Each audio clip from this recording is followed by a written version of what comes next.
Hey guys, I'm Cara Santa Maria, and I took a left at the Valley. I know we shouldn't have to scream that we're atheists. You know, we don't have non-astrologers and all that. But with the religious people taking over the world, I mean, we can either speak up or be pushed into a corner. I'm proud to be an atheist, a skeptic, a non-believer, an infidel, a heathen. I call it how I see it. I say it's ignorance and you just call it faith and unsubstantiated claims. That's something to be ashamed. I'm an atheist. Coming at you from some corner of the alphabet, this is Left of the Valley. My name is Kevin, and I'm keen to kindly come up with a calamitous Kabbalistic causes for concern. Joining me as usual are the atheists able to set ablaze an absolute approach to apostasy. Her no-nonsense navigable knowledge of the nebulous is almost neoclassic, Nancy. Nunny. What? What is that called? Is it alliteration when you no do? idea. Yeah, beautiful job at that. Words that start with Dan. Yeah, no, you alliterate gorgeously. Sometimes my intros are good. And he's a surely sacrosanct savior scheduled to seamlessly singe the sacred, Scott. Wow, that was good. I like it. You know, sometimes I do have some talent. Guys, welcome back. Can you do my when I die? Can you do my obituary? All with the same letter starting the words? Yeah, that's awesome. What makes you think I won't go first? Because he's now giving you a job to do, and you're the kind of guy that can't resist a challenge. Do we know you or not? Guys, welcome back. And we're going to have fun today because we're going to be talking to Dave, a.k.a. the Great White North of the Wayward Atheist. I went on his show, and now we're returning on the favor. But first, let's do a bit of chit-chat. Lots of things happening this week. Guys, did you hear about Mr. Kevin O'Leary? Mr. Kevin O'Leary drops out. Hooray! There is some good news in the world. Yeah. I didn't hear about that. Yeah. Yes. I must be losing my mind. He actually dropped out of the race, and now he endorses Maxime Bernier. Of course, he says he could have won, but was unsure of beating Trudeau. That's pretty honest, actually. So he cited his poor French skills and his lack of traction in Quebec. Way to go, Quebec. There you go. It's always good to drop out for a certain type of personality, to drop out and say, I could have, because for the rest of your life you can, live on that dream. You don't have to be crashed with the reality of nobody liked you enough to vote you in. I could have. He showed to me that he didn't have his heart in it to begin with. He says, quote, "Look how many times Quebec determines the federal outcome. It's the Florida of Canada." And you know what? I agree with that. He's actually right. And the reason for that is Quebecers have known for a long time now, and I could speak as one, of course, sticking together actually works. I hear a lot of this kind of nonsense here in BC about, all those Quebecers are always getting what they want. And, I keep telling them the reason for that is, I'll make a comparison. BC wines, Quebec will wine. Quebec does something about it, and then BC usually shrugs their shoulders and says, well, there's nothing you can do. If you stick together, if this entire province, for example, decide to vote together and vote, I don't know, whatever party, let's go NDP, for example, you know what? The rest of the country would notice. And it's exactly what happened during not this last federal election, but the one before that. Remember when Quebec turned orange for the Orange Crush? Remember that? It's exactly what happens. And this is how you do things in politics. And if you're not willing to do that, if you're not willing to stick together, well, you know what? You can't complain. Good point. All right. Another great news today. The IRS, these guys down the States, they raided Benny Hinn. Woohoo! Yeah, I saw the headline. It's about, what took them so long? The IRS moves pretty slowly when it comes to something big like that. Yeah. So 50 federal agents raided the Dallas-Fort Worth, you're neck of the wind, Nancy. It's in Texas. Yeah, the base of Hinn's operation. Hinn, who is 64, is actually currently in Paris. We'll have to stay tuned for that. Mm-hmm. One down, I'm hoping so. Anyway. There's been some new archaeological discovery of human activity in California. You mean there was no human activity? We all know they're not human down there. So. Well, they always say California is the land of nuts and flakes, and now they found there's actual human beings. Wow! Yeah, read on, Kevin. Read on. What this has done is it's pushed. They've been thinking that humans have been on the in the area in North America for about 24,000 years. But now this new activity has pushed back the date to human activity in North America from 24,000 years ago to 131,000 years ago. Wow. They actually found some mastodon skulls, and they found some cutting marks that were actually made with tools that they actually reproduce, and whoever was there at the time actually was eating that kind of meat. Where in California? Coastal San Diego. Oh, okay. Yeah. Because it's warm. It's warmer down there. I don't know whether that makes a difference, but I wonder. I didn't even know mastodons were in it's all Coastal San coast. Diego, but apparently they were. Yeah. Got a lot of good news this week. Yeah. The Ontario budget for 2017, they decided to give free prescription drugs for anybody under 25. I saw Really? that too. Yeah. It'll come in effect in January 2018. And it should cover 4,400 different kinds of drugs, and it should cost them about $465 million a year for Ontario to do that. Well, just think of the parents out there who can't afford medicines, and what a change that'll be for them. Absolutely. I mean, kids go through Antibiotics, flu and cold and ear problems. That'll be the drugs they don't cover. Sorry, we're not covering antibiotics. But it's very interesting to do that. Some people have been criticizing, saying you should be starting to do that with the senior population first. But if you're going to do a pilot project like that, you want to do it maybe with a population that's less prone to take these kind of medications. Well, and you can measure the effects of it as they age. You can measure the effects of what's going on, right? Yeah, well, you can... So they'll be able to see if there's a positive outcome, because will these kids be utilizing the system later on, or will they actually be healthier? Exactly. Well, the benefits are enormous, because if you have a family that is struggling and they've got 3 or 4 kids and they all come down with colds, they all come down with, some kind of a virus, some kind of a problem, and the family can't get the scripts filled, those kids are now going to suffer the effects of not being well for how many years? Yeah. And now you give them a chance to be healthy and to be able to go to school, to learn, to do a lot of things that they might be restricted from. To be fair, though, a lot of provinces, I don't know what Ontario has, but here in BC we've got the Pharmacare.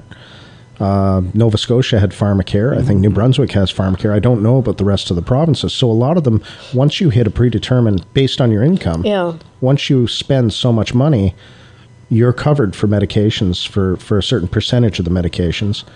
And a lot of people do have prescription plans through their work. So I really wonder how much this will cost the province. It would be interesting to... I don't know. What's the child one interesting statistic would be to know what the child poverty rate is in Ontario and the rate of sickness. I mean, if you look at... You'd have to look at the statistics to see... Right? Yeah, you'd have to look at the statistics to see perhaps how many prescriptions went unfilled, or how many, once you look at that, then this whole program makes more sense. I never thought of that, because they track that. Yeah. And not just that, we can really certainly say that this would be a good experiment in preventative care. That's it, Exactly. preventative care. And If we're providing for the people who can't provide for themselves, where does that lead us? Exactly. And with the young population, you're able to track it. It's going to be obviously a long-term experiment, and I hope that future governments from Ontario, governments will not trash or kibosh the plan on something like that, because these things have to run for a good 20 years before you can actually see and calculate the results. I think you'll see that last through successive governments, because to kill a program like that is almost political suicide. I would agree. I would agree. Excellent. And one last bit of bittersweet news. The Cassini mission. You guys remember the Cassini mission? We talked about this before. But Scott, you weren't here when we talked about this. This is the orbiter around Saturn. And we talked about Carolyn Porco. She was part of the imaging team, and she sent back those incredible images. The Cassini mission it's been going on for 20 years. It took 7 years to go to Saturn. It's doing its last missions, and it will crash into Saturn around September 15th, 2017. Yeah, right now they're going to put it, they've just inserted it between Saturn and the rings. That's right. And right now, it's going to go through the rings, isn't it? I'm not so sure. It's going up and down through the rings. It's going to take a whole bunch of pictures. Right now, it's what they call a death spiral. In other words, even if they wanted to pull it out of there, they don't have the fuel. They don't have the fuel to do it. So it just flew by Titan one last time, and it's going to be sending a lot more incredible pictures before it goes down. And I guess we got to say thank you to Cassini. The amazing incredible mission. The amazing thing is that there have been a few missions, the Voyager program, where those spacecraft are still functioning. You've got the what are the other ones? Oh, the Mars rovers. Yep. They're still functioning. You've got Cassini, and years and years and years of these things functioning. Mm-hmm. Yeah, exactly. And amazingly, they're surviving out there in these harsh conditions, and just they keep going. It's a real testament to our technological prowess. Yeah. And the team and all the team, of course, at NASA do the same thing. So those were the news for the week. So a positive week. Usually it's a whole bunch of negative things, but this week was actually pretty positive for us. Yeah, because we sorry. Let me put you back on there. Yeah, we lost your mic. No, sorry about that. No, we usually cover so many different disasters, and we're sitting here going, and then talking about it. It's good to have maybe a positive week. Yeah, positive week. Yeah. Yeah, let's keep it going. I don't know. I kind of feel sorry for the Cassini probe. I mean, it's going to have a bad day.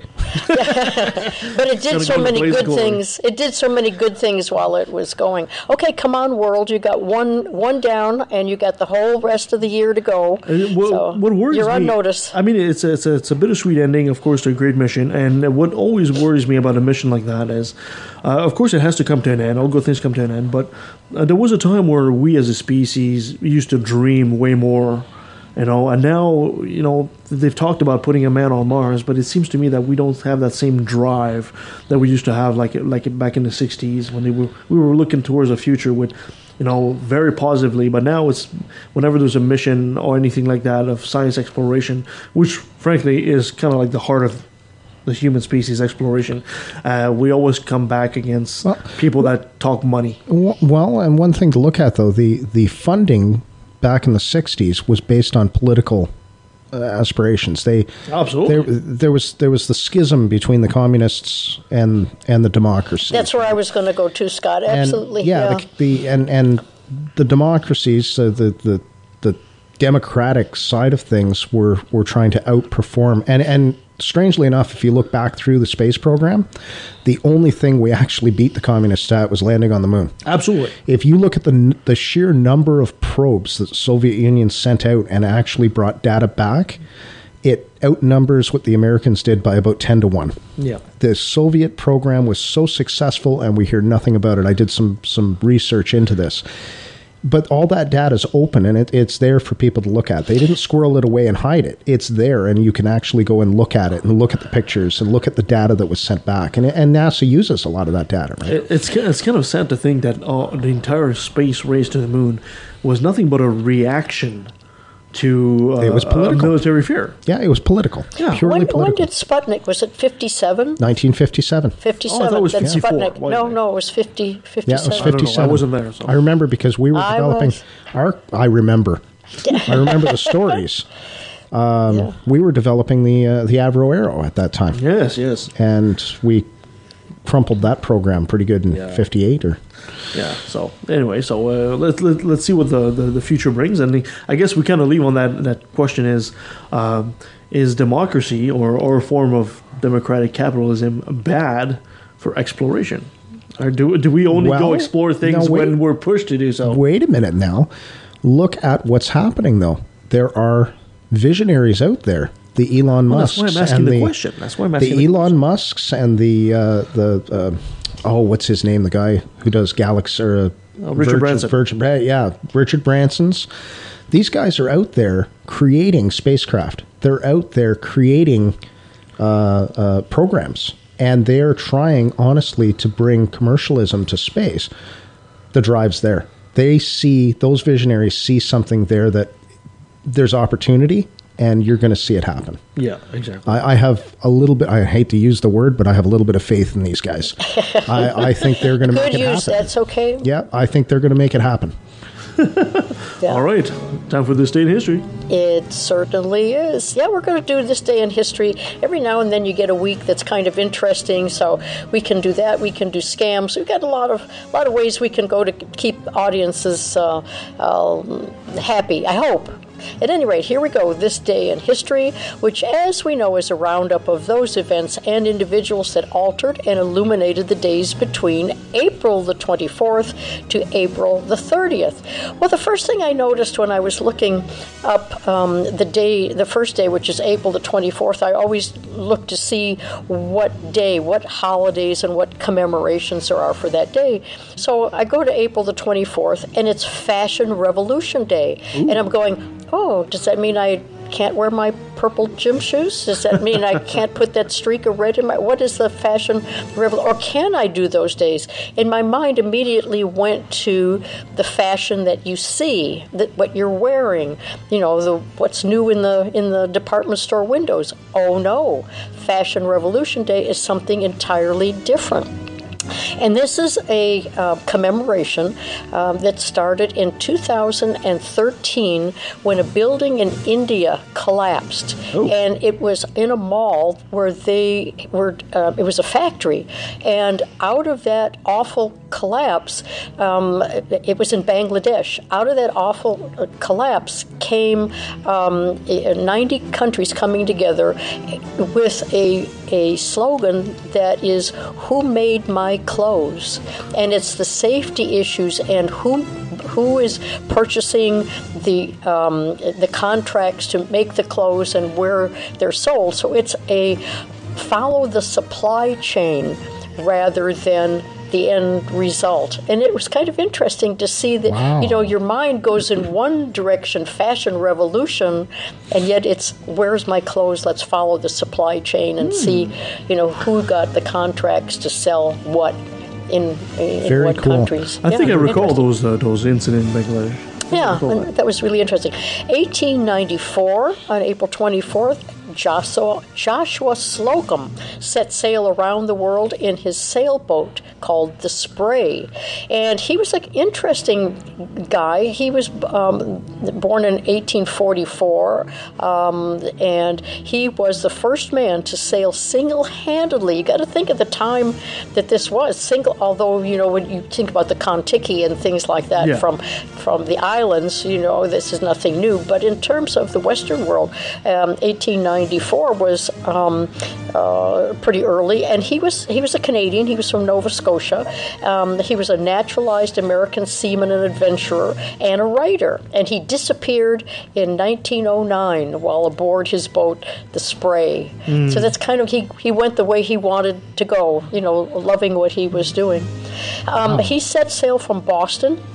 He wrote a book called Sailing Alone Around the World, and it's considered a classic of travel literature. And he described his departure. I just love this. I'm going to take a minute. He said, "I had resolved on a voyage around the world, and as the wind in the morning of April 24th, 1895 was fair. At noon I weighed the anchor, set sail, and filed away from Boston, where the Spray had been moored snugly all winter." Nice way to start. A nice poetic way to start the adventure. April 26th is World Intellectual Property Day. April 28th is Workers' Memorial Day in Canada.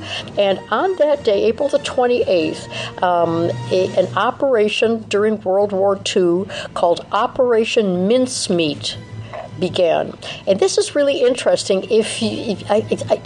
Those of you who have heard the story before, but to those of you that are new, this may be a revelation to you. Operation Mincemeat involved the acquisition and dressing up of a human cadaver who was known as Major William Martin, RM. And what the Brits did was they got this, they found a cadaver. I don't believe it was someone from a family. I believe it was someone who had not been claimed. And they put that body in the sea near Spain. And the reason they did it was they dressed him up and gave him, in a military outfit, they gave him a briefcase containing fake letters, falsely stated that the Allied attack would be against Sardinia and Greece rather than Sicily, which was the actual point of invasion during World War II. Brilliant. And so when the Germans found the body, it had all the false pocket litter data, and when the Spaniards found it, they thought it was real. And so the Spanish intelligence service passed the copies of the papers to the German intelligence service, which the Brits and the Americans knew that was going to happen. So they were passed on to the high command, and this ruse was so successful that the Germans still believed that Sardinia and Greece were the intended objectives weeks after the landings in Sicily had actually begun. Wow. And there was a movie made about it called The Man Who Never Was. Oh, cool. It was a really good movie. I remember seeing the movie years ago. A classic bait and switch, I guess. It was it absolutely was a bait and switch. And in 1947, a balsa wood craft, the Kon-Tiki, who we mentioned before, and a crew of 6 left Peru. They were bound for Polynesia, which was reached 101 days later. Wow. And it was captained by anthropologist. Anybody remember his name? Nope. Thor Heyerdahl. His name was on the best-selling list for years and years and years. And he wanted to demonstrate his belief that the voyage was possible using materials and technology of pre-Columbian times, and that ancient Polynesians could have originated in South America. Very good. Yeah, the books are still, everybody bought that book and had it on their coffee table. You couldn't avoid it, and it was the subject of a lot of conversations and documentaries and things like that. It's really exciting for the time. 1953, a U.S. patent was issued for an overcoat for 2 people. Okay. Okay, then. And every time I read that, it's like, why in the world would anybody, was it for Siamese twins? Why would anybody make a patent? Well, you've seen these 16-year-old couples, they can't get their hands off each other. They're just, if they're just going to be constantly hugging each other, you might as well just put an overcoat over there. You may have solved the mystery. That's been one of those open mysteries. that is a strange one, though. An overcoat for 2. An overcoat for 2. The man that did it, Howard C. Rawson, has a patent number. There's nothing about, if anyone knows anything about Mr. Howard C. Rawson, please send us, let us know. In 1984, that's the day that became Workers' Memorial Day, and the day is now recognized internationally to respect persons killed or injured in the workplace. April the 30th, which is tomorrow, is Tax Day in Canada. And most Canadians typically have until April the 30th to file their tax returns. Oops. And Canadians who are self-employed have till June 15th. 1966, the formation of the Church of Satan, not the Satanic Temple people. Totally different. The Church of Satan is an organization dedicated to the philosophy of Satanism as codified in the Satanic Bible. And the Church of Satan was established at the Black House in San Francisco, California. Absolutely the most perfect place to do this. By Anton LaVey, who was the church's high priest until his death in 1997. And then in 2001, Peter Gilmore became the high priest of the church, and the headquarters were moved again, just perfect, to Hell's Kitchen in Manhattan. Wonderful. Oh, don't you love it? Where they serve you devil's food cake, right? Or the devil. Absolutely. And that, dear listeners, brings to a close another passing parade of interesting, mundane, unusual, and occasionally bizarre events that make up this day in history. Awesome. Thank you very much, Nancy. We learned a lot of these things. But before we go to commercial and before we go to meet our guest, Dave from the Great White North, let's do... Things that make you go, Oh, yeah. Things that make you go, Now, according to a nationally representative poll from the summer of 2016, 87% of Danes favor a legal ban on non-therapeutic circumcision of boys under the age of 18. Okay, someone define therapeutic circumcision. Non-therapeutic. Yeah, exactly. What's therapeutic circumcision mean? Cut your problems away, I guess. I don't know. So far, politicians have been hesitant, but increasingly willing to listen. Doctors and medical organizations in Denmark and other Nordic countries, and in one notable exception, as well in the Western world, which is the U.S., agree that circumcision of healthy boys is ethically problematic. It is considered an operation seriously and patently at odds with the Hippocratic Oath, which is first do no harm, and one that is that conflicts with a variety of international conventions, most notably the UN Declaration of the Rights of the Child. You guys disagree with this? Anyone that wants to play devil's advocate on this? No, I just wonder whether or not there's been any change in parents and rabbis' view of circumcision right after a child is born, for religious reasons. I don't know whether that's changed or not. I don't know. I mean, it's fairly popular here in North America. I don't know if it still is. I don't know anymore. Don't know. Anybody want to let us know? Send us an email. No, I know. I've heard arguments on both sides. I think arguments against circumcision are kind of outweighing those for circumcisions. But in terms of when it's done, right after birth, if it's not medically necessary, then why are we doing it? Well, I mean, I've heard some people comment that it's to avoid penile cancer, which is ridiculous because you know what? You actually get the cancer of the nipples is actually way more frequent. It wouldn't matter. I don't see any amputation. It wouldn't matter anyway. You're going to get cancer if you're going to get cancer. Having a flap of skin is not going to change that. No, I'm sorry, but the body was designed to have it. So, well, here's the interesting thing, though: the amputation of healthy infants' foreskin constitutes the single most common surgical procedure in the United States, a several $100 million a year industry. Yes. In fact, not one medical association in the whole world recommends circumcisions of healthy boys. There's no reason to do it. No, exactly. No. Apparently, a study published in Pediatrics in 2016 documented that only 1 in 200 intact boys will develop a medical condition necessitating a circumcision before the age of 18. Well, in Jewish, culture, it was that boys who were circumcised helped prevent women from getting ovarian cancers and things like that. Is that so? I thought it was just a bit so that God could recognize which one is Jew. Yeah, it was, but I mean, medically, scientifically or medically, there was a reason for it. But have they proven that? No, that was one of the arguments for circumcision. In modern times, that it also was good for women. I can't see it. I still love the image of having God on his cloud and having a lineup of 100 men, and he just goes, "You're in, you're in, you're not, you're not, you're in, you're not, you're in, you're not." Just by. Boys, drop your pants and let's see who's in and who's not, right? Who's in the club? You're not in the club. You're not in the club, sorry. Cut or uncut, that's all there is to it. Yeah. Perfect. Thank you so much for this, guys.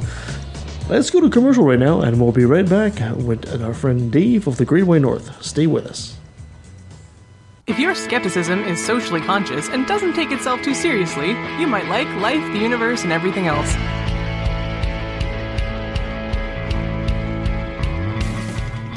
People like Ray Comfort are fond of saying, what use is half a wing, right? Have you ever seen a fucking penguin? Life, the Universe, and Everything Else. Available on iTunes, Stitcher, Google Play, and pretty much anywhere else. I don't know, Zune? Is that still a thing? What is secular humanism? Critical thinking. Knowledge is freedom. Freedom from ignorance and its offspring, fear. The BC Humanist Association has been active in the Vancouver area for over 25 years. We offer a friendly and welcoming place to make new friends, as well as free educational lectures. We invite you to join us any Sunday at 10 a.m. in the Oak Ridge Senior Center. Please visit our website for more details, bchumanist.ca. A Canadian, a New Yorker, and a Southern Belle walked into a podcast, and all hell broke loose. Seriously, though, what happens when we three ladies get together? Well, definitely a lot of talking. And accents. Funny accents. Well, I don't have an accent, but my co-hosts sure do. We mix North, South, and the Great White North together for 2 hours of pure secular discussion. Nothing is off limits. From goofy religions like Scientology, woo like ghost hunting and alternative medicine, to hardcore history, hermeneutics, sex, and science. We cover it all. What the heck is a hermeneutic? Well, it's not a guy named Herman who sings falsetto, that's for sure. Join Beth, Ashley, and myself, Deborah, every Monday night at 9:30 p.m. Eastern, and we take you beyond the trailer park and bring the conversation to life. Join us live on YouTube and participate in the conversation via the Q&A system, or catch us later on Spreaker, Stitcher, iTunes, and Nobex. Visit www.beyondthetrailerpark.com for links to the show and our upcoming schedule. Bring your wine and sweet tea and settle in for fun facts and free thinking. We happily wear the explicit tag, though, so make sure to wash out your mouth with something tasty before listening. That's live at 9:30 p.m. Eastern on YouTube. Come give us a like and a share, no matter what type of accent you have. I'm the satellite, I'm flying cross and round. When I watch you, you'll be watching me from the solid ground. From the solid ground. Oh, so lonely, floating on and passing by.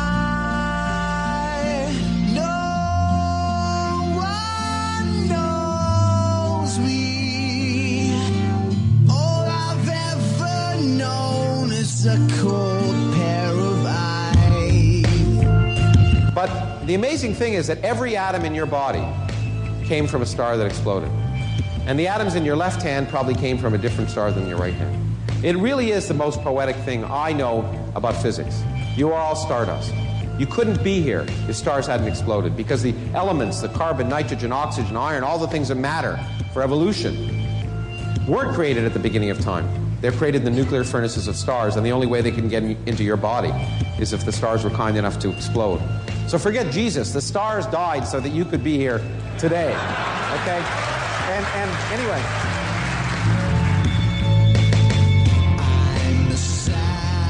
And we're back.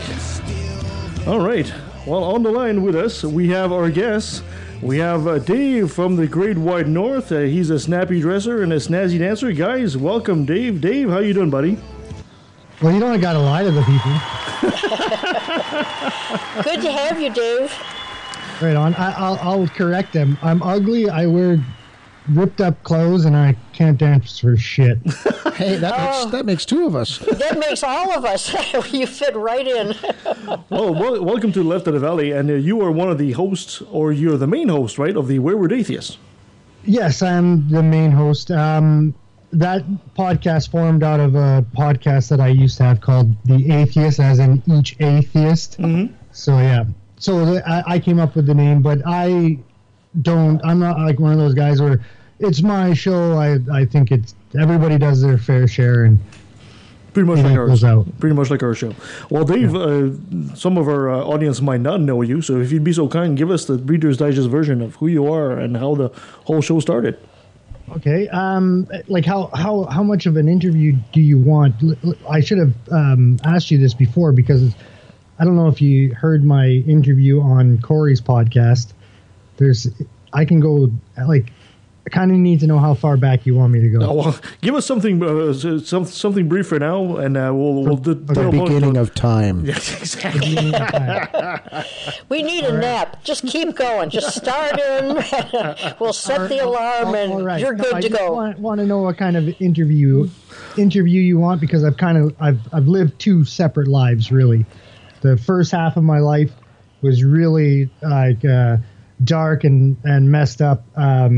Like, my sister was murdered, and I did some time in jail. And, oh, goodness. And stuff like that. So I want to know, what sort of interview do you want? Give us something brief for now, and something you're comfortable with. Okay, well, I'm comfortable with telling the whole story. It doesn't bother me. Do you want me to go there? Sure, you got 5 minutes. Give me that. Oh, shit, we don't have that. Okay, so that's not going to work in 5 minutes. Well, we want to know how the first life led to the second. That's the interesting story. Yeah, so, okay, sorry, guys, I kind of freaking, my brain went all crazy on you there. Yeah, so I'm a father of two. I have two sons, Rain and Parker. Rain is severely autistic, so that's kind of a workaround for us. We're always having to come up with strategies on how to deal with that. And I was, listening to a podcast, an atheist podcast. Obviously, it's no longer on, but it was Atheist on Air with Cash Fierstein, and I never really wanted to be part of the atheist community before listening to that. I've been an atheist since I was like 8 years old, but I just never felt a need or a connection to be involved. So I kind of just lurked and listened. But listening to his show, he inspired me to get involved. So I opened up a Facebook account for the first time in 2015 to join the Facebook group from the Atheists on Air. So after joining that group, I met up with some people that kind of did a podcast. It's called the Forbidden Fruit Show, and they were doing a show on parenting, and they wanted to know if I would come on and kind of give examples of how I would discipline my autistic child. I don't discipline my autistic child. Obviously, none of his behaviors are on purpose, and they don't warrant discipline. You just try to teach them manners on how to get along with other people and within your house structure. And after I spoke to them for about an hour and a half, they were like, hey, you should start your own podcast. So I started the Atheist podcast, as an EHCS podcast, with two other people. Since then, we've gone our separate ways from the original hosts, and we started a new show with Ed and the other co-hosts. Fantastic. Well, that's great. And I wish you all the best, because your show is relatively recent. It's relatively new, right? Yeah. Like this month will be a year. Perfect. Excellent. Well, there's nothing wrong with that. And welcome to the club. Exactly. The more atheist shows out there, the better. So Dave is going to stick with us for the rest of the show. And right now we're going to go into our segment that we always love, and we call Another Brilliant Moment, brought to you by religion.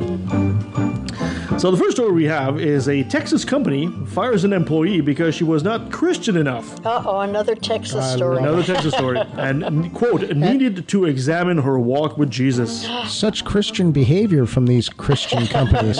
Texas Christianity is a little bit different. Apparently. So a lawsuit filed in Texas documents that Gulfwind International, which is a Texas trucking company, fired Deanne Thompson after she refused to hand out religious literature for her employer and expressed discomfort with the religious demands being placed on the company's employees. Uh-oh. Wow, that's part of your job. You have to hand out. Wow. Yeah. So the report says Thompson, which is a 52-year-old mother of 5 daughters, was transferred to a different facility and demoted and eventually fired after she voiced opposition to the company's overly religious practices. Oh, they're going to owe her big time. I sure hope so. They're in Texas. They won't owe her. What company was that? This was called Gulfwind International. So it had nothing to do with the church. Yeah, it's crazy. No, it totally is. I actually, when I read the story, I actually went on their website. And I sent, it says contact us, and I sent him a message. I said, I can't believe you guys. And I said, I don't reside in Texas, but if I was, there is no way in hell I would do business with a company like yours. Yeah, after seeing this. That's outrageous. I don't know about you guys, but I'm sure I saw in the 10 Commandments, thou shalt glorify the Lord with logistics and trucking companies. Yes. That's one of the 10 Commandments, isn't it? No, it's part of the 15. The 5 got lost when he dropped the tablet. So I'm not saying that people shouldn't go on their website, which is www.gwii.com and write something about it. But anyway, we'll see where it goes. Just to be, kind of a little wacky about this whole thing. Can you imagine if she had been hired by an Islamic company company, and they had wanted her to hand out the Quran and to pray 5 times a day, along with the owner and the other. Exactly. How long do you think it would have taken Texas to have another revolution? Sorry to interrupt. What was the guy's name? The guy that was making her do it? Does it say? No, it doesn't say. It doesn't say. What was the address again? The email address? One more time. www.gwii for Gulf Wind International II.com. Okay, so this is what you do, guys. You go out, you buy the biggest, blackest dildo you can, and you send it to them. Beautiful. Collins and David, not necessarily those of Let the Valley subsidiaries. You can send it all to me. I don't. That's cool, man.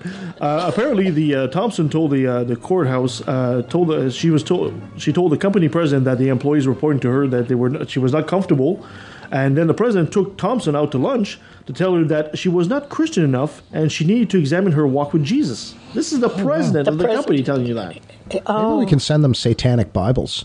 She should have pulled out the no true Scotsman fallacy on him and said, I'm Christian in the way that I'm Christian, you're Christian in the way that you are. Yeah. Please explain to me how you're real and I'm not. Ooh, exactly. That would have been actually really good. That might come out in court, though. Yeah.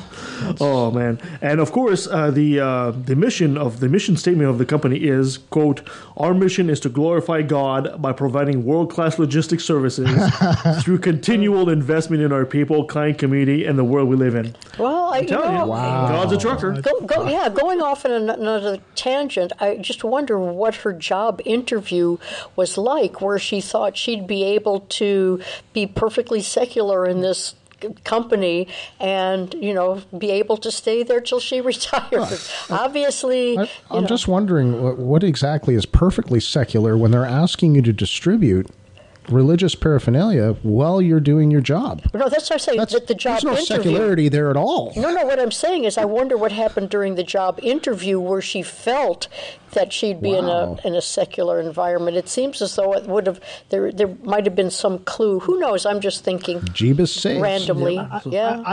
I would think that those people are probably like the owners and the managers are like super annoying to talk to. Like you see those videos of Dawkins when he was doing Root of All Evil and he was out speaking to those like really far out there Christians and they had that glassy look in their eye and they spoke in that really slow, friendly Christian tone. They would be super annoying to talk to, and I probably wouldn't want to work around them just on that point alone, because when you get that Christian or that religious, it encompasses every conversation, every part of your life. It's just like the Muslims when at the end of everything that they say, they glory to God at the end of it in their way of saying it after every sentence. So it's all encompassing when you get to that level, and it shows by his company mission statement. Now either he is looking to make money off of other Christians by them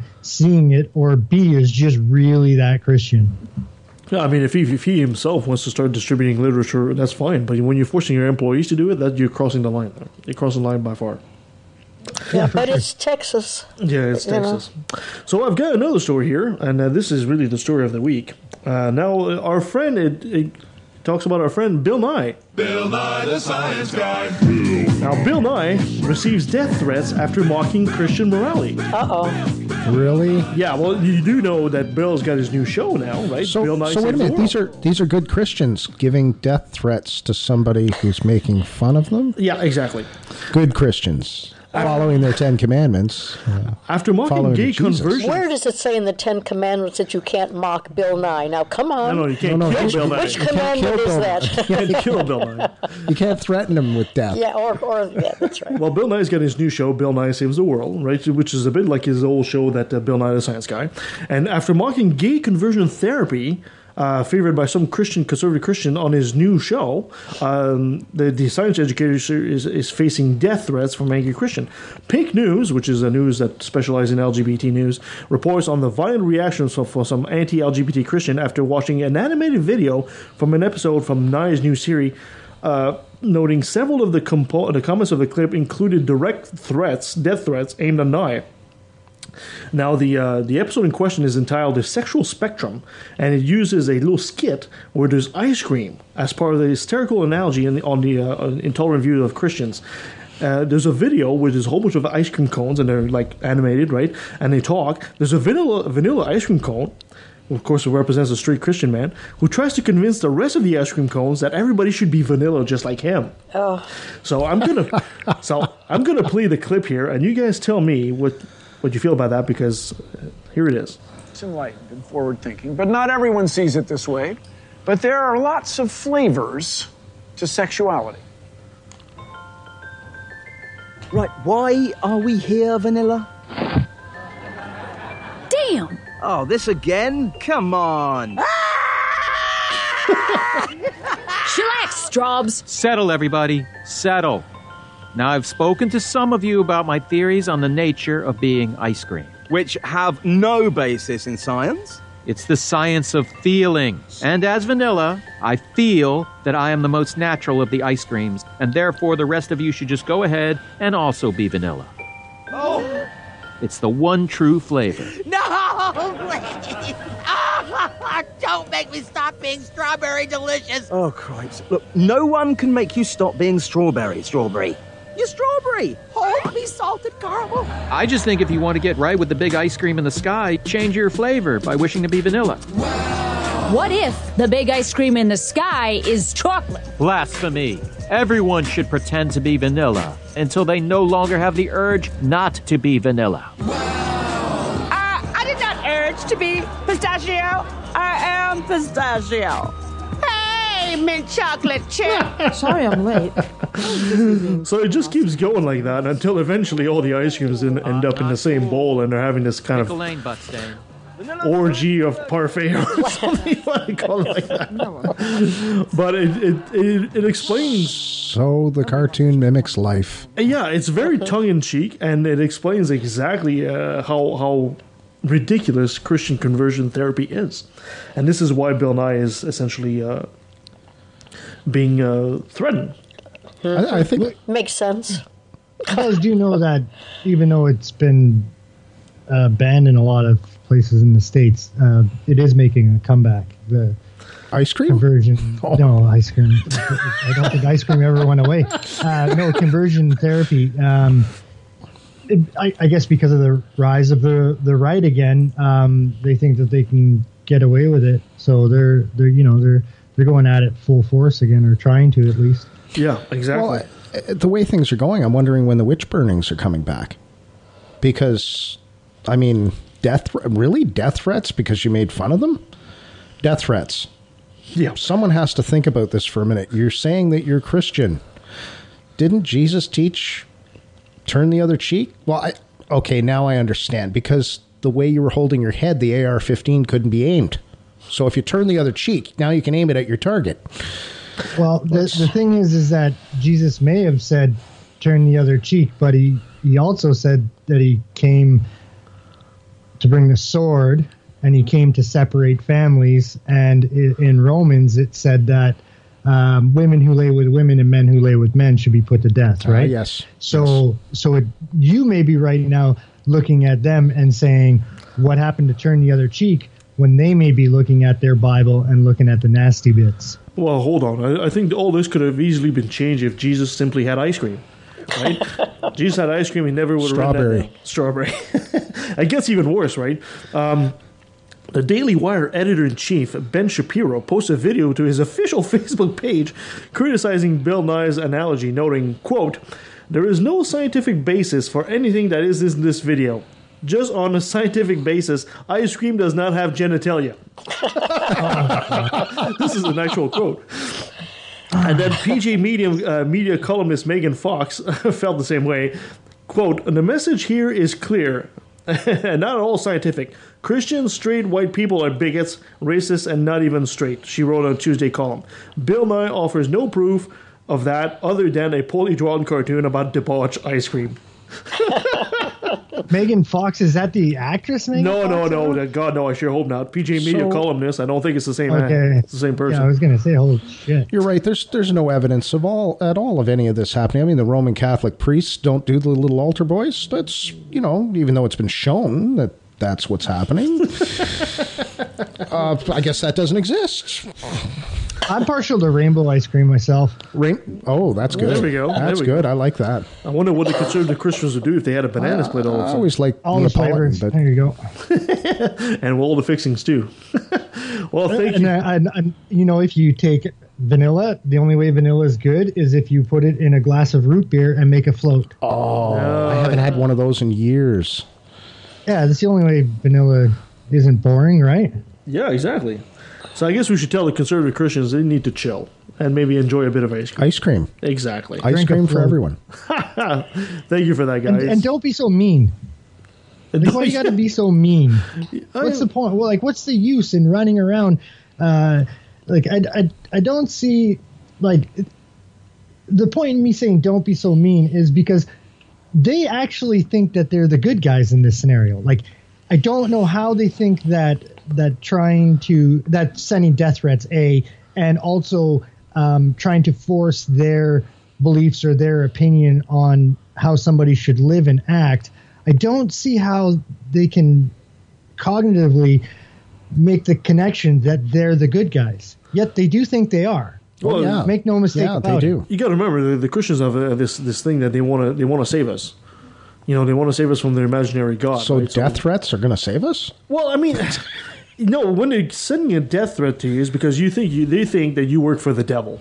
So therefore, they need to eliminate you so you can save all the other good Christians. I'm so confused. Oh, I know. It's so are they. They're just all actually gay. Nothing wrong with, you know what? There's nothing wrong with that. I think denying this is a your clean show, right? So I'm going to try to keep it as clean as possible. They are upset that they felt a funny feeling where their teachers told them not to touch, and they're mad at the gays because the gays are the ones that gave them the funny feeling there. That's it. You know what? For that, you know what? That's fair. Ding the bell, will you? Yeah, absolutely. Let's be realistic about it. Why would you hate something that actually has no bearing on the way that you live your life, or the way your children live their lives, or society in general, unless it does actually have some kind of bearing on the way that you live? And in that bearing, I would think that they are repressed in their feelings for other men. Yeah, just my opinion. There we go. Yeah, I think it's psychology seems to support that as well. Wow. I would agree. Ooh, that was deep. All right. Thank you for that, guys. So now let's talk about the Great White North and his show, The Wayward Atheist. Now, we had a brief introduction to your show. Yes. So, Dave, so far, I mean, you're from Ontario and all that, and we talked briefly about you. But how did the show itself come together? How did you get all your co-hosts with you? Okay, well, so David, Big Black Gay Dave, he was a guest on the show one time, and we just thought he was interesting and smart. So that was on the Atheist program. So we just got him to stick around and continue doing the show with us. And he used to do a segment. I think he's going to start doing it again shortly, called Big Gay World. And he would just give I'm the one that came up with the name for that. I thought it was pretty funny too. He would give stories, gay or LGBT news from around the world, maybe some not so nice stories, but also some good stories. And Edward, again, I was listening to Cash's show, Atheist on Air, and he read an email from a guy in Newfoundland that said, basically he's been alone in his atheism for the past 10 years, and he's stuck in a small town in Newfoundland. So I reached out to Cash and got Edward's information and sent him an email and told him, he could come on and be a guest on the podcast. And he came on, and I kind of just kept him too. And we had some other co-hosts, and there was a falling out on that show. Two of the co-hosts were married, and that was a mistake.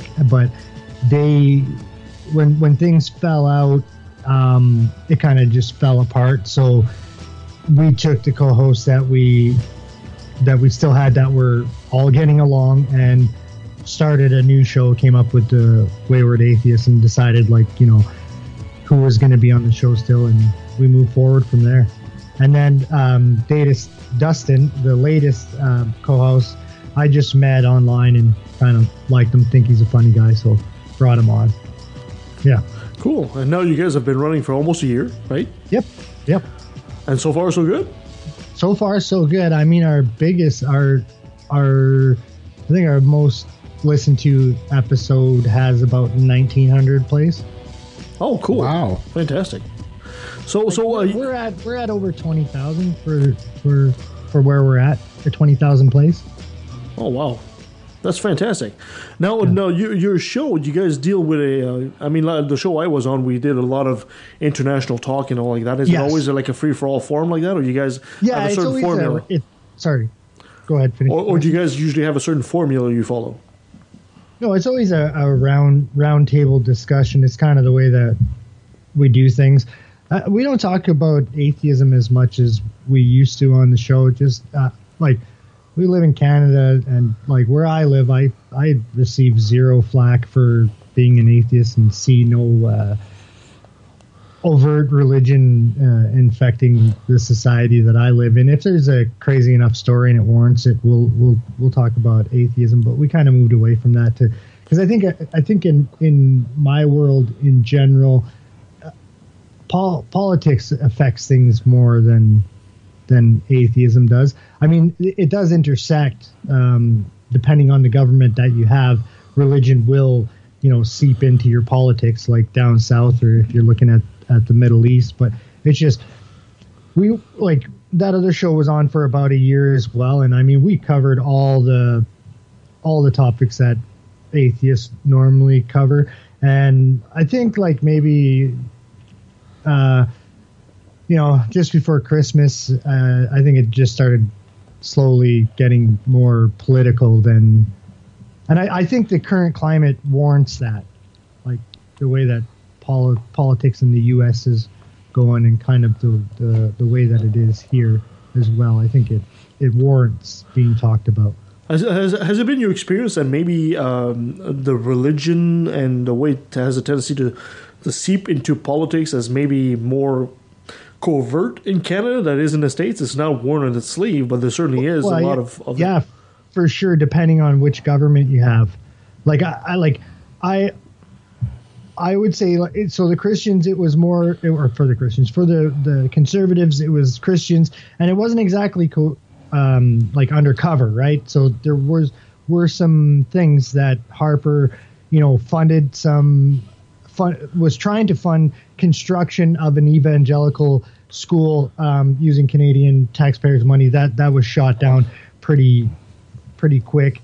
I think with the Liberal government, they're siding with, and it's not like they're like, oh, we're going to turn Canada Islamic, but I do have issues with any religion at all being talked about in government. So I don't think there should be religious motions. I don't think that there should be it shouldn't be brought even into the picture. We already have anti-bigotry laws. We already have hate speech laws. We already have all the things that they're going to be looking at in the motion M103. They had to get the term Islamophobia into wording into court, officialize the word. They gave no meaning for it. So when they were asked, well, what does Islamophobia mean? They gave no definition whatsoever. And if you look it up, there's many definitions, and one of them is just to criticize Islam. Now, I'm not going to be like the crazy guy that's going to say that's definitely what's going to happen, but we do already have blasphemy laws, so it's not that far of a stretch for us to see it that way. Plus, they were also asked, can you just change the wording inside the motion to be anti-Muslim bigotry instead of Islamophobia? And they wouldn't budge on it. It had to be Islamophobia. So I have a problem with that. But I don't think that the Liberal government is going to be passing any Christian bills any time as well. But I think that the caring or the over caring that you see with Islam, and nobody can give you a definitive answer on why the left kind of has a soft spot in their heart for it, because, like, let's be honest, some crazy stuff does happen within Islam, and it's written within the teachings for them to play like that. So it doesn't make sense on its face that a liberal government would be trying to it makes sense that they would be trying to have 6 people not be shot, for sure.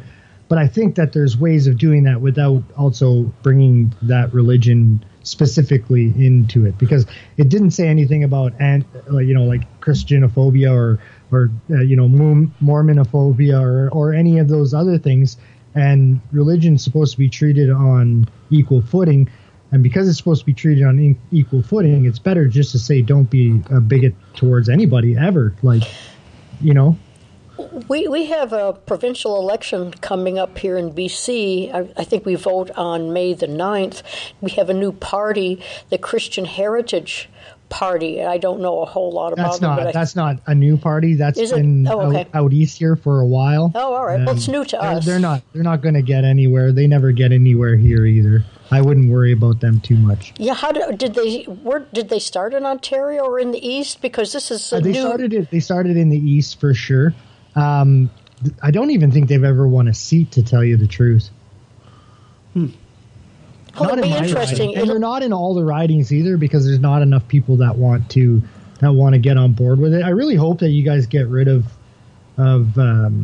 Christie. Like, she's just and it's not like I'm like, well, I do think that the Liberals in general lie way too much, and they run from the left and then govern from center right, but she just seems particularly inept at running your province. So beyond just the base ideology of, like, I tend to vote NDP, beyond the base ideology that I don't line up with the Liberal Party, it just seems to me the news stories that I see out of BC, she's inept at running your province. Would you agree with that? Yes. Well, I sort of have a tendency to agree with that. Although they have the Liberal moniker, they're truly a conservative party, really. And unfortunately, the NDP. Not that I necessarily vote for them, but the NDP here made a bit of a gaffe in the '90s, and they've been having this storm cloud over their head forever since then. And I tell people this year, it's like, come on, it's been 20, 30 years now since they did that gaffe. Let it go, But they still have a lot of the elder voters that still will come to you and say, remember the NDP? And they say, so I unfortunately foresee them going back in. Probably. For some reason, Canada is just stuck on voting for the Liberals. The NDP did the same thing here in Ontario.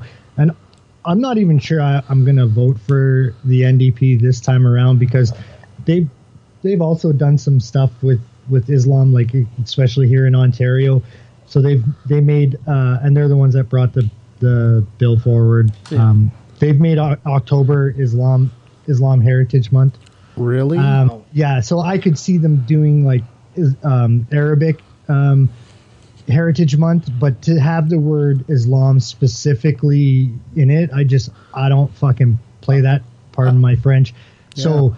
I'm going to be voting, and this is going to sound crazy to you guys, and you're probably going to think it's a waste of a vote, but I don't think any votes are wasted, and I think if you want to vote for a third party or a party that doesn't have a chance of being elected, I think that people should vote for the platform that closely fits their needs, their wants, and their ideals of the way that the world should be. So I'm going to be voting for the Pirate Party. The Pirate Party? Very good. You guys have a Pirate Party. I am not even aware of this. What is this Pirate Party? A basic breakdown of it. I would say that they're probably the closest thing to... the Rhino Party? No. An evidence-based system that you're going to get. So everything is based on evidence. The economics is evidence-based. welfare, the social stuff, your health care, the labor market. 100% of your society is going to be data driven. Oh, I like that. That Pirate Party idea came from Europe, didn't it? It did, yes. And actually, the Pirate Party is pretty big in Iceland, and they were given the task of reshaping the government in Iceland. Interesting. And it fits so well with the flying spaghetti monster, doesn't it? The whole pirate thing. The name is funny. Like they're also a freedom party, so like they're like into like online freedoms is a big thing for them. So that's like where the pirate name came from, because they wanted the internet should stay free. So there seems to be a turn towards populism in the voters, and not just in this country, in a lot of countries. And I think it's something to watch. Quebec smacked that down, though, the populist thing, right? Because Kevin O'Leary dropped out. Yes, wonderful, because he got no support in Quebec. But I mean, he didn't speak French, and I can understand them not liking that, because I wouldn't like it if there was a politician out of Quebec that couldn't speak English either. Exactly, right? Exactly. And let's face it, Kevin O'Leary is a huge douche anyway. Yeah, I know. So are most of them. Yeah, to tell you the truth. So who's running the province right now in Ontario? In Ontario, it's the Liberal government, and they have been for the past 15 years, and it's they've been pretty inept at it. They just balanced the budget. If I'm going to be honest, so there's no Pirate Party in our provincial election. If I'm going to be honest, and I was going to say that I actually believed the Liberals when they say what they're going to do, I might actually vote for them, but it's just been 15 years of nightmare, and their policies have caused a lot of problems for my family with my autistic son. A lot of like we ended up having to pay for private therapy, which was $23,000 a year because the province didn't offer enough. And so like we've had money troubles because of them, but they've done a few things that I really support. So like this morning. Right now they're doing a test run for the basic income for. Yes. We talked about this in a previous show, and we also talked this morning, just before you came on, Dave, about how they're going to give free prescription drugs to anybody that's 25 and under. I mean, that's if the NDP is in, right? Or is that the Liberal? I believe that's the Liberal. I believe that's happening. Okay. Well, and the other I don't. Let's not, believe me, we've seen them say this before and then it doesn't happen.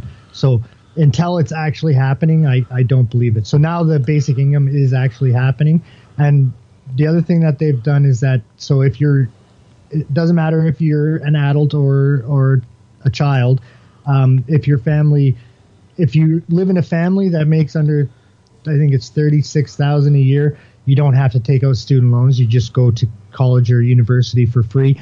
And if you're a single person and you make under 20 or 25,000 or something like that, even if you're an adult, you go to university for free. No need to take out student loans. Mm-hmm. Now, if your family makes above that, then you would either, I guess, have to take out loans, or they would have to pay for your schooling. So those are a few of the good things. Some other things that I've seen that they're thinking about introducing is like high-speed trains, which is great for the environment. But again, it's been 15 years of them saying that they're going to do this, and it never happens. So I'm very skeptical. But if I could actually believe that they were going to do this, then I would get on board. But I also have to ask, where is the money for this going to come from? Because for the past 15 years until now, we haven't had a balanced budget. Like, this was the first time we've had a balanced budget. And as soon as the budget is balanced and work starts kicking up again, they're talking about spending it. Now, I do really like those programs, but I would like to see like where we're going to take the money from, like what programs are going to be shut down. And I would have liked to see that basic income have a test run province-wide, because the real data from that will come at a larger scale than just one city, because what you're going to end up saving on when people are fed, housed, and clothed is police services are going to go way down. Incarceration is going to go way down. People that are middle class or near middle class have less health issues because they're not as stressed and they tend to take better care of themselves. You're no longer going to have a welfare system to pay for. You're no longer going to have workers' compensation to pay for. You're not going to have to worry about paying for old age pensions anymore. With the police services and the jail services going down, you're also not going to have to pay for people's that can't afford lawyers anymore. So there's a whole swath of things that are going to be deleted when you do the basic income properly, that we really need to see the data for, instead of just doing it in a couple small pockets, or even do it in a larger city where there are actual crime rates. You know what I mean? Mm-hmm, yes. That's very interesting. So your audience, I'm assuming, is mainly in the States, or is it mostly here in Canada as well? No, actually, I would like to have more of a Canadian audience, but like 70% of my listeners are from the States. Oh, that's interesting. Wow. Ours is the other way around. So you're American. You guys are talking a lot about politics, obviously. So do you get a lot of questions from an American audience asking you about Canadian politics? And because we're definitely doing things incredibly differently here. No, and whenever I talk about Canadian politics too, the numbers really show it. Really, they just don't fucking care. Yeah, wow, that's incredible. You would think that, especially when the country next door is doing something very different that seems to work, you would think the Americans would take notice.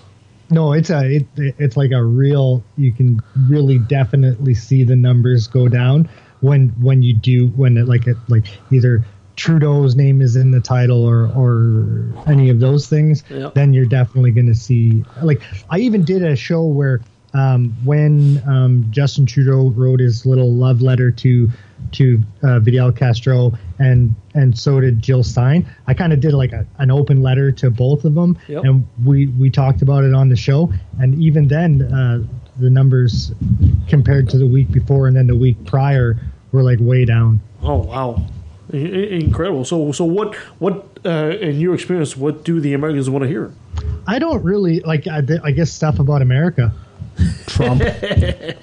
Yeah, it's amazing. Having been born in the States, you'd think that Canada was a million miles away rather than the next door neighbor. My niece tells a cute story of being on a flight coming back to Vancouver, and she was talking to an American guy whose family was sitting someplace else, and they got into talking about tourism, and the guy turned to her and said, "Oh, what side of the road do you drive on, so I know I can get used to it?" I mean, it's like there's so little awareness, and they truly don't care.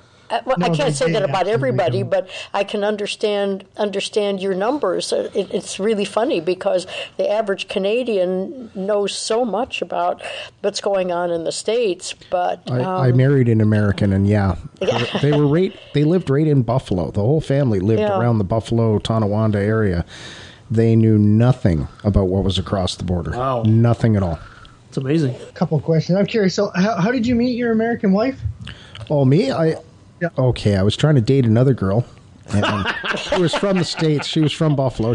They would come across and drink in the Niagara region, where I grew up, and they were too young to drink in the States. So I was taking this girl back across, and we went down one of the side streets in South Buffalo, and I just about ran over somebody. They don't plow their side streets in the wintertime, or they didn't back then.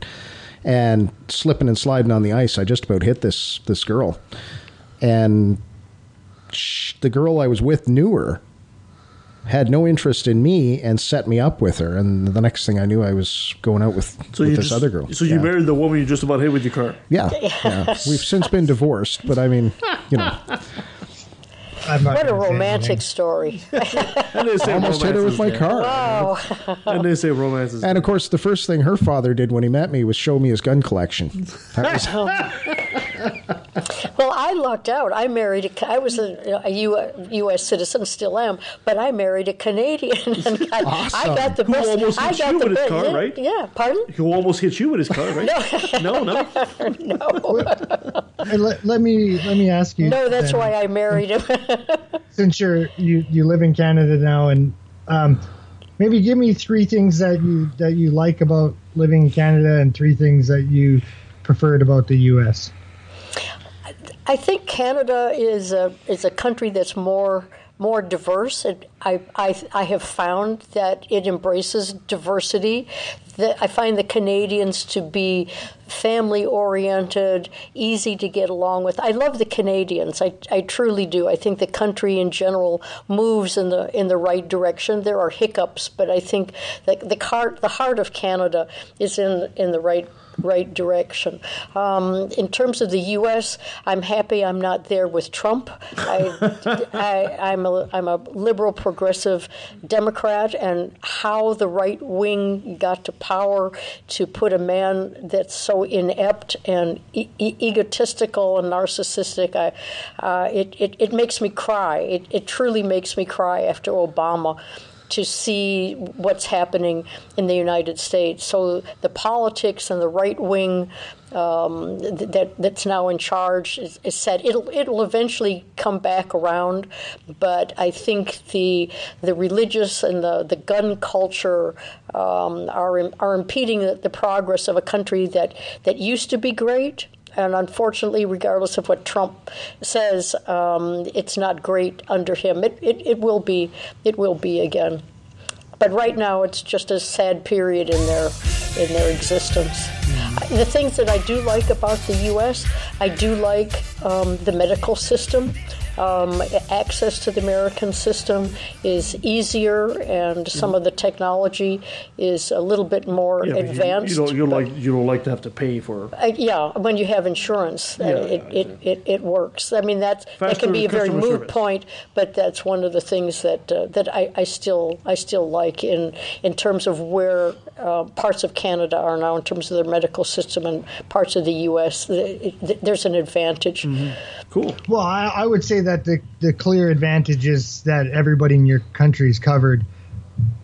That's clearly the advantage over the American system. Oh yeah, it just takes a bit more time. Right? That's all there is to it. But access to the system. Would you not agree that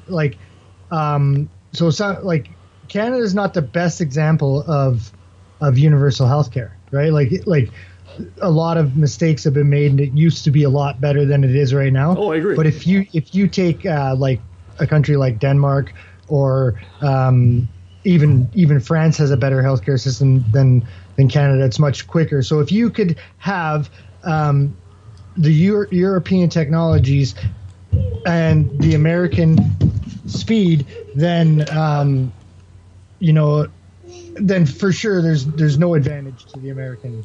Yeah, I would agree. Yeah, it's access to the system that hurts people who are suffering from one thing or another. When surgeries are delayed 18 months and MRIs are delayed a couple of years, it's difficult. People get sicker quicker.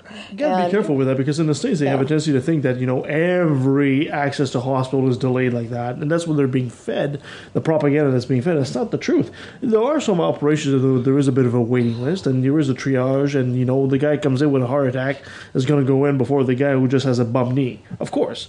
But overall, I'm just glad I don't have to fork out $60,000 to get an operation on anything. Wow. There's pros and cons. My personal experience has been access, but in different parts of Canada, access is a lot quicker. Yep. Yeah, it is. Yeah, so I've had 2 surgeries, both emergency, and I got service like same day right away. Brought in was for broken bones, and then I had compartmental syndrome in my arm.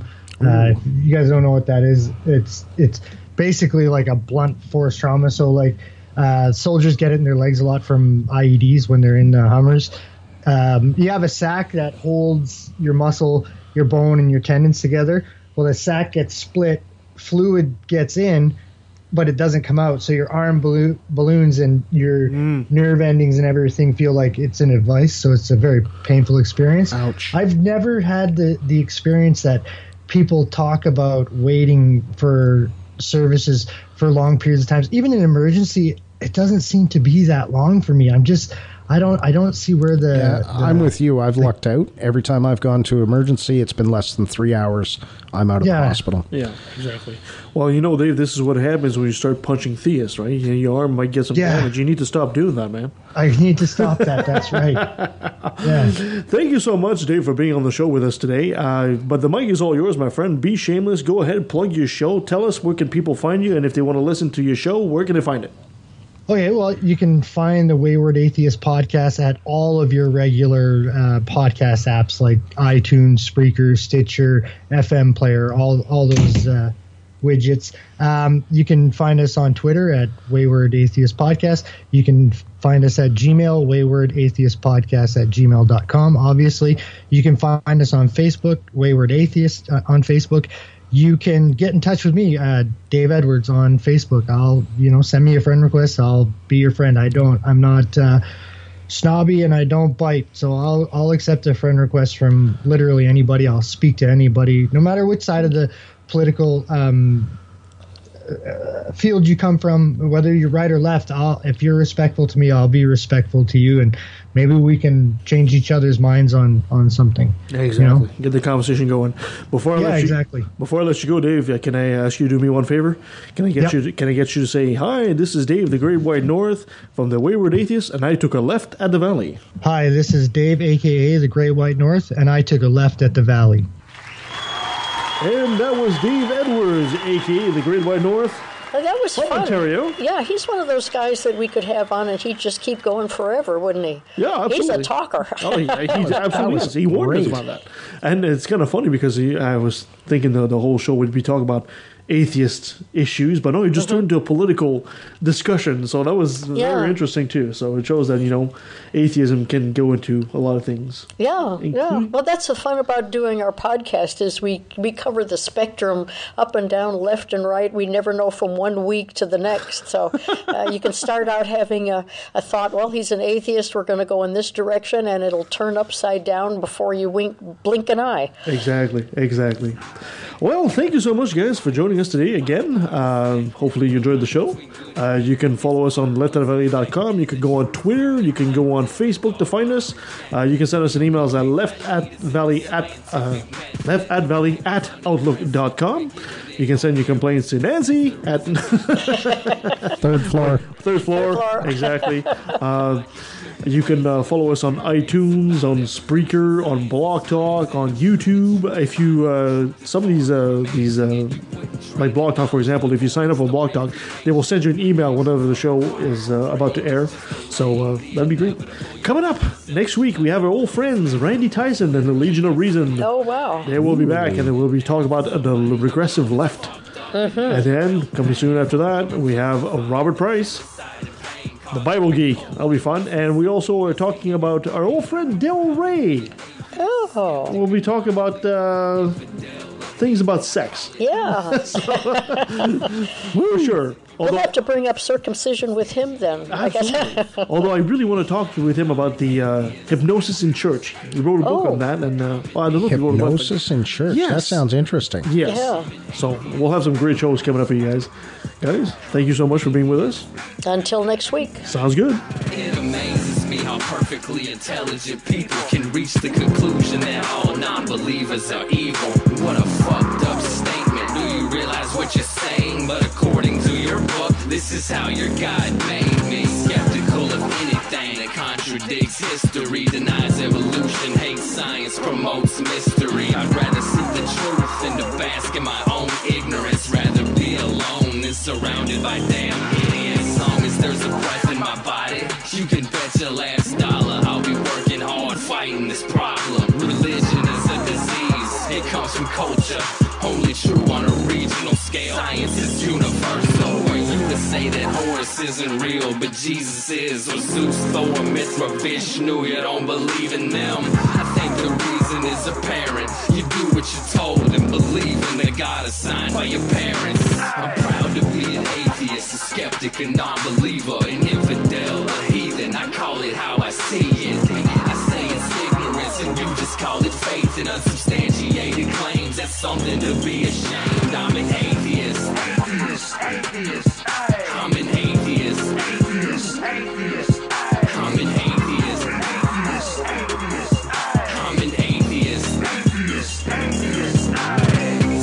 let me take a sec. Don't mean to sound so hateful, but I swear to God, pun intended, I find it disgraceful that thousands of children are raped by priests, and since they're holy men of God, they get away scot-free. And the Pope does his very best to keep it on the hush. Don't wanna affect business, he loves money too much. We know that they love the kids, but how the fuck can we protect them while they planning to molest them? We teaching them to respect them.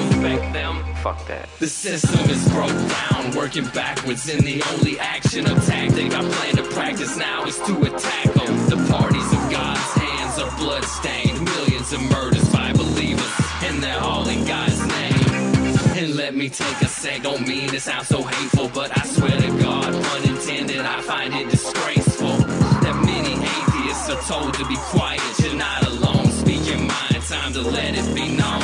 I'm proud to be an atheist, a skeptic, a non-believer, an infidel, a heathen, I call it how I see it. I say it's ignorance and you just call it faith, and unsubstantiated claims, that's something to be ashamed. I'm an atheist.